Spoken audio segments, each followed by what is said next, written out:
नमस्ते और स्वागत है। बिहार की राजनीति हमेशा से दिलचस्प रही है, लेकिन इस समय मुख्यमंत्री पद की दौड़ में जो दो नाम सबसे ज्यादा चर्चा में हैं, वे हैं तेजस्वी यादव और प्रशांत किशोर। एक तरफ तेजस्वी हैं, जिन्हें कई सर्वेक्षणों में जनता की पहली पसंद बताया जा रहा है। दूसरी तरफ है पीके, जो जन सुराज यात्रा के जरिए जमीन पर नई राजनीतिक जमीन तैयार कर रहे हैं। आज 8 मिनट में हम समझेंगे कि इन दोनों युवा नेताओं की ताकत क्या है, इनकी रणनीति क्या है और बिहार का अगला मुख्यमंत्री कौन बन सकता है। सबसे पहले बात करते हैं तेजस्वी यादव की। कई हालिया सर्वे संकेत देते हैं कि उनकी लोकप्रियता का ग्राफ लगातार ऊपर जा रहा है। सवाल है, क्यों? पहली वजह, सरकारी नौकरियों का मुद्दा। महागठबंधन सरकार में रहते हुए उन्होंने जिस तरह 10 लाख नौकरी देने के वादे पर काम किया, उसने युवाओं के बीच उनकी छवि को मजबूत किया। दूसरी वजह, नीतीश कुमार से अलग छवि। नीतीश कुमार के पाला बदलने के बाद तेजस्वी खुद को युवा और स्थिर विकल्प के तौर पर पेश कर रहे हैं। वे पुरानी जंगल राज की छवि से बाहर निकलकर विकास और रोजगार की बात कर रहे हैं। तीसरी वजह, कोर वोट बैंक की मजबूती।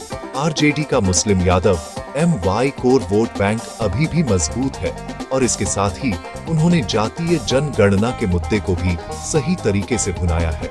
निष्कर्ष, तेजस्वी जनता की पहली पसंद तो बन रहे हैं, लेकिन यह लोकप्रियता वोटों में कितनी बदलेगी, यह गठबंधन के समीकरणों पर निर्भर करेगा। अब आते हैं प्रशांत किशोर पर, जो खुद को किसी पार्टी का नहीं बल्कि जनता का नेता बता रहे हैं। वे किसी सर्वे में सीएम की रेस में भले ही पीछे हों, लेकिन उनकी जन सुराज यात्रा की चर्चा हर गांव में है। रणनीति, पुरानी राजनीति को खारिज करना। पीके की रणनीति मौजूदा जातिवादी और सत्ता केंद्रित राजनीति को चुनौती देना है। वे कहते हैं कि 30 साल से बिहार में जो नेता सत्ता में रहे, उन्होंने सिर्फ धोखा दिया।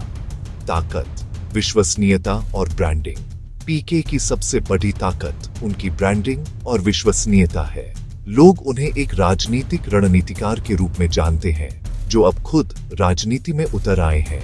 लक्ष्य, उनका सीधा लक्ष्य चुनाव जीतना नहीं, बल्कि बिहार की राजनीति में एक तीसरा और विश्वसनीय विकल्प तैयार करना है।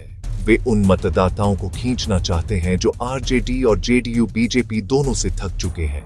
निष्कर्ष, पीके भले ही तुरंत सीएम न बने, लेकिन वह 2025 के चुनाव में वोट काटने और मुद्दे सेट करने की क्षमता रखते हैं। अब देखते हैं कि इन दोनों युवा नेताओं की रणनीतियों में क्या अंतर है। पहला अंतर, सत्ता का रास्ता। तेजस्वी का रास्ता सत्ता की स्थापित राजनीति से होकर गुजरता है। वे गठबंधन, एनडीए, इंडिया और जातीय समीकरणों पर निर्भर हैं, जबकि पीके का रास्ता बिल्कुल नया है। वे किसी पार्टी या जाति पर निर्भर न होकर व्यक्तिगत विश्वसनीयता और सीधे संवाद पर जोर दे रहे हैं। दूसरा अंतर, मुख्य मुद्दा। तेजस्वी का मुख्य मुद्दा नौकरी और रोजगार है। पीके का मुख्य मुद्दा व्यवस्था परिवर्तन और भ्रष्टाचार है। तीसरा अंतर, जोखिम, रिस्क। तेजस्वी के साथ हमेशा उनके परिवार की जंगल राज की विरासत का जोखिम जुड़ा है।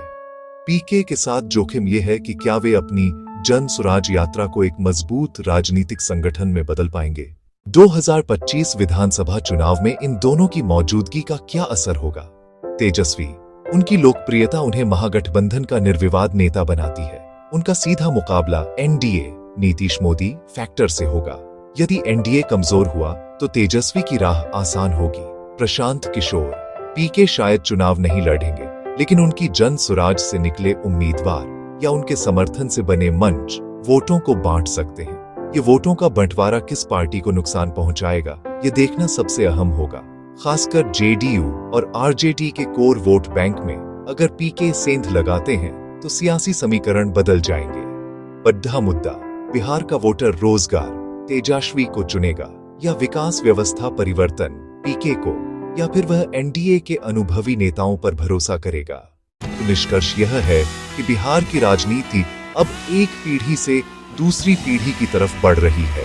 तेजस्वी यादव सर्वेक्षणों में भले ही आगे हों, लेकिन उन्हें सीएम बनने के लिए जमीनी समीकरणों और गठबंधन की चुनौतियों से पार पाना होगा। वहीं प्रशांत किशोर ने एक नई बहस शुरू कर दी है कि बिहार की राजनीति जाति के बिना कैसी हो सकती है। आपको क्या लगता है 2025 में बिहार का भविष्य कौन तय करेगा?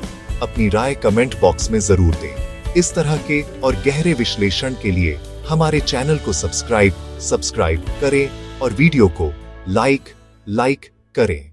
धन्यवाद।